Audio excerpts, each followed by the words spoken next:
So Elizabeth, what's going on? How come you get all the great parts? Are you going like, oh?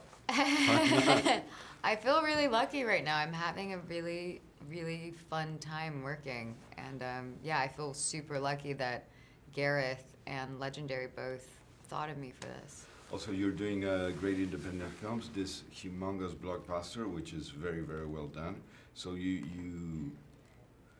I'm trying to make specific choices.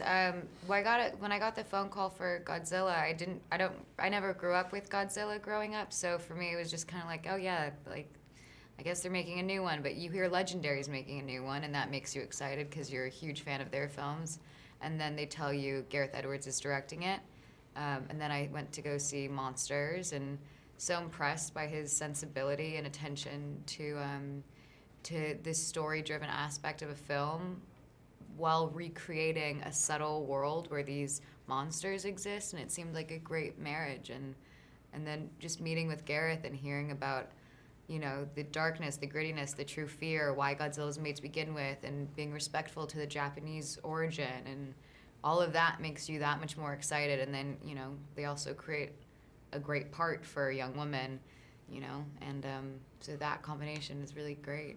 What did you like about her, about Al Brody?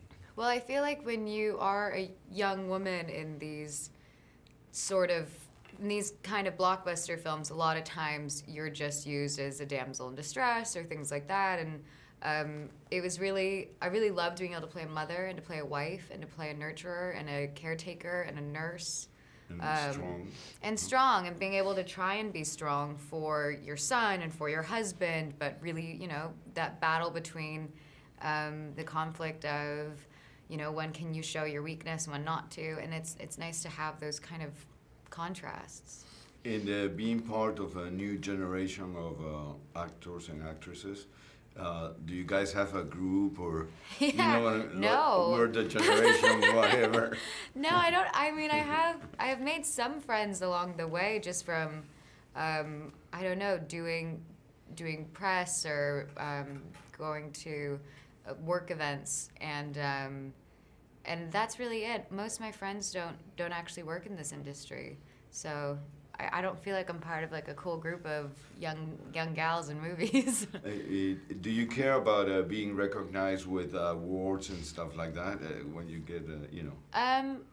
I don't, but at the same time, I don't think negatively of it. I would definitely not, you know, I think if you're really proud of a film that you're in, I think you want to promote it. And if awards brings that kind of attention to a film you're doing, then it's really awesome. And of course, it's nice when people like stop you and tell you that they like your work.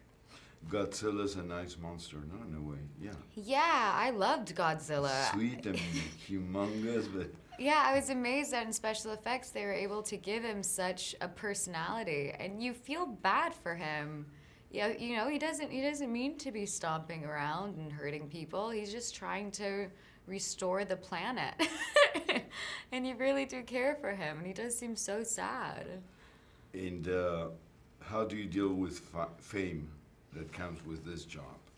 I don't have my private life, my personal life, my everyday, I don't think about it. It's not really relevant. It's when I'm speaking to journalists, and you start to think, oh, actually, when I do say something, it does go somewhere. So that's kind of something I've been being a little more aware about. Yeah, it's a little strange, but it is what it is. It's your job. You have to speak to people to promote a film that you're proud of. So it is just a piece of it. So why should we see Godzilla? I think it is a really smart, entertaining film that has so much heart and so much fun action, but you're actually invested and really care, and it's also a fun ride, and it's a beautifully shot and visually stunning, and the sound design, everything about it to me is so compelling and keeps you intrigued every moment of it.